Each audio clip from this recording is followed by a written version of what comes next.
Hello everyone, આજનો આપણો video છે કે ઝૂમમાં એકાઉન્ટ કઈ રીતના બનાવવું. તો સૌથી પહેલાં ઝૂમ નામની એપ્લિકેશન તમારે ડાઉનલોડ કરવાની છે. આ એપ્લિકેશન ઉપયોગ ખાસ કરીને દૂરના લોકો સાથે મીટિંગ કરવા માટે ઉપયોગમાં લેવામાં આવે છે.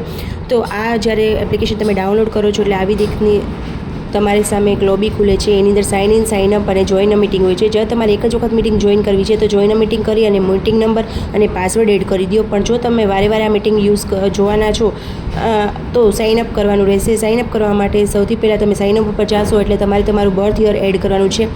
બર્થ યરમાં જે તમારું જન્મનું વર્ષ હોય, 1989 હોય, 1990 હોય, 1994 હોય, જે બી હોય તે તમારે અહીંયા એડ કરવાનું છે. એડ કરશો એટલે તમારું ઈમેલ આઈડી બતાવશે. ઈમેલ આઈડી ઉપર જવાનું છે અને ઈમેલ આઈડી જ્યારે ઉપર જાશો એટલે ઈમેલ આઈડીની અંદર તમારે વેરિફિકેશન કોડ આવશે. તમારે અહીંયા 6 ડિજિટનો વેરિફિકેશન કોડ એડ કરવાનો છે.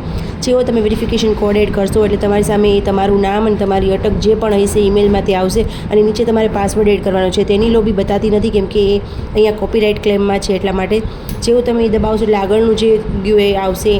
એની ઉપર ટચ કરશો એટલે નોટ નાવ કરશો એટલે કન્ટિન્યુ આવશે. કન્ટિન્યુમાં ઉપર ડિસ્પ્લે નેમમાં તમારું નામ દેખાડશે અને કન્ટિન્યુ કરશો એટલે તમારી સામે આ લોબી આવશે. જેમાં તમે ચેકિટ આઉટની જગ્યાએ નોટ નાવ કરી નાખો.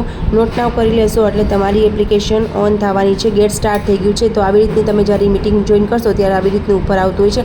ગેટ સ્ટાર્ટ કરશો એટલે તમારી સામે તમારું એકાઉન્ટ ઓપન થઈ ગયું છે. ઝૂમનું એકાઉન્ટ તમારું ઓપન થઈ ગયું છે. હવે જ્યારે પણ તમને કોઈ લિંક મળે છે, જ્યારે અમારી લિંક તમને મળે છે ત્યારે તમે લિંક ઉપર જાશો એટલે સીધું જોઈન આવશે. જોઈન કરશો એટલે તમે અમારી મીટિંગ જોઈન કરી શકશો. Thank you.